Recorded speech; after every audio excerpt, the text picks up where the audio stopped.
ನಮಸ್ಕಾರ. ನಾನು ಡಾಕ್ಟರ್ ಪ್ರಹ್ಲಾದ್ ರಾವ್, ಮೈಸೂರು. ಇಂದು ನಾನು ಎನ್ಲಾರ್ಜ್ ಪ್ರಾಸ್ಟೇಟ್ ಅಥವಾ ಬಿನೈನ್ ಪ್ರಾಸ್ಟೇಟಿಕ್ ಹೈಪರ್ಪ್ಲೇಸಿಯಾ ಇದರ ಬಗ್ಗೆ ಸ್ವಲ್ಪ ಮಾಹಿತಿ ತಿಳಿಸ್ಕೊಡ್ತಾ ಇದ್ದೀನಿ. 40-50 ವರ್ಷದ ಗಂಡಸರಿಗೆ ಪದೇ ಪದೇ ಮೂತ್ರ ಹೋಗೋ ಅಭ್ಯಾಸ ಇದ್ದರೆ, ಅಥವಾ ಮೂತ್ರ ಶುರು ಮಾಡೋಕ್ಕೆ ತೊಂದರೆ ಆಗ್ತಾಯಿದ್ರೆ, ಅಥವಾ ಬಿಟ್ಟು ಬಿಟ್ಟು ಬರ್ತಾಯಿದ್ರೆ ಇದು ಪ್ರಾಸ್ಟೇಟ್ ಪ್ರಾಬ್ಲಮ್ ಇರ್ಬೋದು. ಏನಿದು ಪ್ರಾಸ್ಟೇಟ್, ಎಲ್ಲಿರುತ್ತೆ ಇದು ತಿಳ್ಕೊಳ್ಳೋಣ ಬನ್ನಿ. ನೀವು ಈ ಚಿತ್ರದಲ್ಲಿ ನೋಡಿದ್ದೀರಿ, ಮೇಲ್ಗಡೆ ಯೂರಿನರಿ ಬ್ಲ್ಯಾಡರ್, ಯೂರಿನ್ ತುಂಬಿಕೊಳ್ಳೋ ಜಾಗ, ಕೆಳಗಡೆ ಮೂತ್ರನಾಳ ಇದೆ, ಮಧ್ಯ ಒಂದು ಗ್ಲ್ಯಾಂಡ್ ಇದೆ, ಅದೇ ಪ್ರಾಸ್ಟೇಟ್. ಇದು ನಾಳದ ಸುತ್ತ ಇರುತ್ತೆ. ಇದರಿಂದ ಪ್ರಾಸ್ಟ್ಯಾಟಿಕ್ ಫ್ಲೂಯಿಡ್ ಅಥವಾ ಒಂದು ತರಹದ ಲೋಳೆ ಪದಾರ್ಥ ಉತ್ಪತ್ತಿ ಆಗುತ್ತೆ. ಇದು ಸಂಭೋಗದ ಟೈಮಲ್ಲಿ ಲೂಬ್ರಿಕೇಷನ್ ಆಗಿ ಕೆಲಸ ಮಾಡುತ್ತೆ. 40-50 ವರ್ಷದ ನಂತರ ಈ ಪ್ರಾಸ್ಟೇಟ್ ಬೆಳೀತಾ ಬರುತ್ತೆ. ಹೊರಗಡೆನೂ ಬೆಳಿಬೋದು ಅಥವಾ ಒಳಗಡೆನೂ ನಾಳನ ಪ್ರೆಸ್ ಮಾಡ್ಬೋದು, ಮೂತ್ರನಾಳನ ಪ್ರೆಸ್ ಮಾಡುತ್ತೆ. ಆವಾಗ ಮೂತ್ರ ವಿಸರ್ಜಿಸಲು ಸ್ವಲ್ಪ ಕಷ್ಟ ಆಗ್ಬೋದು. ಪ್ರಾಸ್ಟೇಟ್ ಗ್ಲ್ಯಾಂಡ್ ಎನ್ಲಾರ್ಜ್ ಆಗಿದೆ ಅನ್ನೋದಕ್ಕೆ ಏನೇನು ಸಿಂಪ್ಟಮ್ಸ್, ಏನೇನು ಚಿಹ್ನೆಗಳು ತಿಳ್ಕೊಳ್ಳೋಣ. ಮೂತ್ರ ವಿಸರ್ಜಿಸಲು ಹೋದಾಗ ಎಷ್ಟೇ ಹೊತ್ತಾದರೂ ಮೂತ್ರ ಬರೋದೇ ಇಲ್ಲ. ಬಂದರೂ ಭಾಳ ವೀಕಾಗಿ ಬರುತ್ತೆ, ಮುಂದಕ್ಕೆ ಫೋರ್ಸಾಗಿ ಹೋಗಲ್ಲ. ಎಷ್ಟೋ ಸಲ ಪ್ಯಾಂಟು ಕೂಡ ಒದ್ದೆ ಆಗೋ ಚಾನ್ಸಸ್ ಇರುತ್ತೆ. ಅಥವಾ ಮೂತ್ರ ನಿಂತು ಹೋಗ್ಬೋದು, ಸ್ವಲ್ಪ ಹೊತ್ತಾಗುತ್ತೆ, ನಿಂತ್ಕೊಳ್ಳುತ್ತೆ, ಮತ್ತೆ ಆಗುತ್ತೆ, ಆ ಥರನೂ ಕೂಡ ಆಗ್ಬೋದು.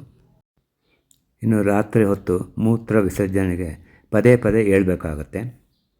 ಕೊನೆಯದಾಗಿ ಮೂತ್ರ ವಿಸರ್ಜನೆ ಮಾಡಿದ ಮೇಲೆ ಕೂಡ ಇನ್ನೂ ಮೂತ್ರ ಅಲ್ಲೇ ಇದೆ ಅಂತ ಅನಿಸುತ್ತೆ, ಆದರೆ ಬರೋಲ್ಲ.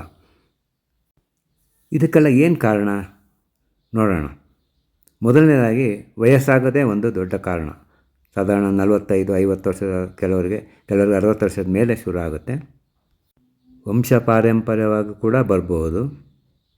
ಇನ್ನು ವಯಸ್ಸಾದಂಗೆ ಹಾರ್ಮೋನಲ್ ಶಿಫ್ಟ್ ಅಂತ, ಟೆಸ್ಟೋಸ್ಟೆರಾನ್ ಹಾರ್ಮೋನ್ ಲೆವೆಲ್ ಕಮ್ಮಿ ಆಗ್ತಾ ಪ್ರಾಸ್ಟೇಟ್ ಗ್ಲ್ಯಾಂಡ್ ಎನ್ಲಾರ್ಜ್ ಆಗೋ ಚಾನ್ಸಸ್ ಇರುತ್ತೆ.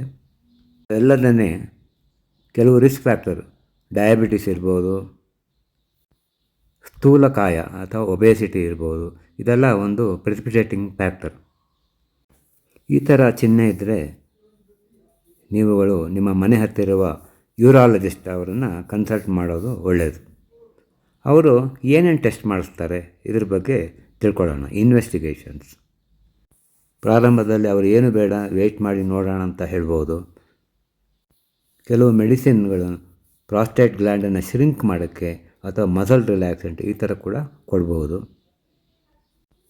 ನಂತರ ಡಿಜಿಟಲ್ ರೆಕ್ಟಲ್ ಎಕ್ಸಾಮಿನೇಷನ್ ಮಾಡ್ತಾರೆ. ಅಂದರೆ ನಿಮ್ಮ ಗುದದ್ವಾರದಿಂದ ಕೈ ಹಾಕಿ ಪ್ರಾಸ್ಟೇಟ್ ಗ್ಲ್ಯಾಂಡನ್ನು ಫೀಲ್ ಮಾಡ್ತಾರೆ, ಎಷ್ಟು ದಪ್ಪ ಆಗಿದೆ ಏನು ಗೊತ್ತಾಗುತ್ತೆ. ಸಿಂಪ್ಟಮ್ಸ್ ಸ್ಕೋರ್ ಇಂಡೆಕ್ಸ್, ನಿಮ್ಮ ರೋಗದ ಚಿಹ್ನೆಯಿಂದ ಯಾವ ಗ್ರೇಡಲ್ಲಿದೆ ಅಂತ ಕೂಡ ಅಸೆಸ್ ಮಾಡ್ತಾರೆ. ಕಂಪ್ಲೀಟ್ ಯೂರಿನ್ ಅನಾಲಿಸಿಸ್ ಮಾಡಿಸ್ತಾರೆ. PSA ಪ್ರಾಸ್ಟೇಟ್ ಸ್ಪೆಸಿಫಿಕ್ ಆ್ಯಂಟಿಜನ್, ಈ ಟೆಸ್ಟು ಪ್ರಾಸ್ಟೇಟ್ ಇನ್ಫೆಕ್ಷನ್ ಇದೆಯಾ ಅಥವಾ ಕ್ಯಾನ್ಸರ್ ಆಗ್ತಾ ಇದೆಯಾ ಇದು ಕೂಡ ಸೂಚಿಸುತ್ತೆ. Kidney function test, particularly creatine level ನೋಡ್ತಾರೆ. ಎಷ್ಟೋ ಸಲ ಈ ಪ್ರಾಸ್ಟೇಟು ಒತ್ತಿ ಬ್ಯಾಕ್ ಪ್ರೆಷರ್ ಜಾಸ್ತಿಯಾಗಿ ಕಿಡ್ನಿ ಮೇಲೆ ಒತ್ತಡ ಬಿದ್ದು ಕಿಡ್ನಿ ಡ್ಯಾಮೇಜ್ ಆಗೋ ಚಾನ್ಸಸ್ ಇರುತ್ತೆ. ಹಾಗಾಗಿ ಕಿಡ್ನಿ ಫಂಕ್ಷನ್ ಟೆಸ್ಟ್ ಕೂಡ ಮಾಡಿಸ್ತಾರೆ. ಇನ್ನು ಯೂರೋಫ್ಲೋಮೆಟ್ರಿ, ಅಂದರೆ ಯೂರಿನ್ ಎಷ್ಟು ಫೋರ್ಸಾಗಿ ಹೋಗ್ತಾಯಿದೆ ಏನು ಎಲ್ಲ ತಿಳ್ಕೊಳ್ಳೋಕ್ಕೆ ಯೂರೋಫ್ಲೋಮೆಟ್ರಿ ಈ ಟೆಸ್ಟ್ ಕೂಡ ಮಾಡ್ತಾರೆ. ಪ್ರಾಸ್ಟೇಟ್ ಗ್ಲ್ಯಾಂಡನ್ನು ಅಲ್ಟ್ರಾಸೌಂಡ್ ಟೆಸ್ಟ್ ಮಾಡಿಬಿಟ್ಟು pre void and post void volume ಎಷ್ಟಿದೆ, ಎಷ್ಟರ ಮಟ್ಟಿಗೆ ಯೂರಿನ್ ಪಾಸ್ ಮಾಡಿದ್ಮೇಲೆ ಯೂರಿನ್ ಬ್ಲ್ಯಾಡರ್ ಒಳಗಡೆ ಉಳ್ಕೊಳ್ಳುತ್ತೆ, ಇದೆಲ್ಲ ಕಂಡುಹಿಡಿಯುತ್ತಾರೆ. ಈ ಟೆಸ್ಟ್ಗಳೆಲ್ಲ ಮಾಡಿಸಿದರೆ ರೋಗದ ತೀವ್ರತೆ ಅವರಿಗೆ ಅರ್ಥ ಆಗುತ್ತೆ. ಮುಂದೆ ಏನು ಮಾಡಬೇಕು ಇದರ ಬಗ್ಗೆ ಆಲೋಚನೆ ಮಾಡ್ತಾರೆ. ಇನ್ನು ಈ ಸಾಧಾರಣ ಮೆಡಿಸಿನಿಂದ ಗುಣ ಆಗದೇ ಇದ್ದರೆ ಅದಕ್ಕೆ ಅನೇಕ ತರಹದ ಸರ್ಜಿಕಲ್ ಟ್ರೀಟ್ಮೆಂಟ್ ಇದೆ. TURP trans urethral resection of the prostate gland, ಇದೊಂಥರ ಸಿಸ್ಟೋಸ್ಕೋಪ್ ಥರ ಪಾಸ್ ಮಾಡ್ತಾರೆ. PAE ಪ್ರಾಸ್ಟ್ಯಾಟಿಕ್ ಆರ್ಟ್ರಿ ಎಂಬಲೈಸೇಷನ್ ಅಂತ ಮಾಡ್ತಾರೆ. ಇಲ್ಲಿ ಆರ್ಟ್ರಿನ ಬ್ಲಾಕ್ ಮಾಡಿಬಿಟ್ಟು ಪ್ರಾಸ್ಟೇಟ್ ಗ್ಲ್ಯಾಂಡಿಗೆ ಸರ್ಕ್ಯುಲೇಷನ್ ಇಲ್ಲದಿದ್ದಂಗೆ ಮಾಡಿದಾಗ ಅದು ಬರ್ತಾ ಬರ್ತಾ ಶ್ರಿಂಕ್ ಆಗುತ್ತೆ.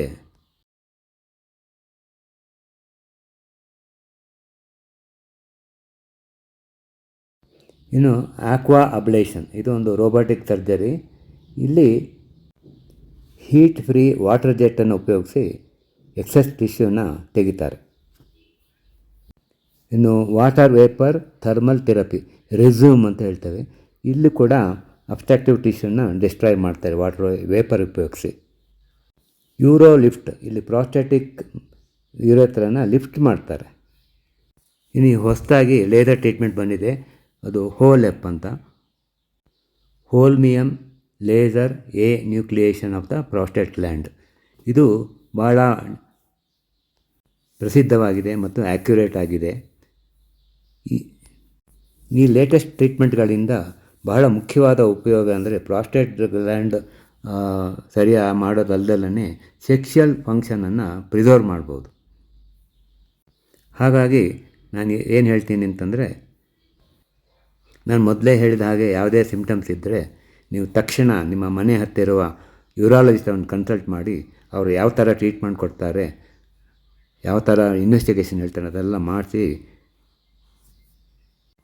ಸೂಕ್ತ ಚಿಕಿತ್ಸೆಗಳನ್ನು ಪಡೆಯೋದು ಒಳ್ಳೆಯದು. ನಮಸ್ಕಾರ.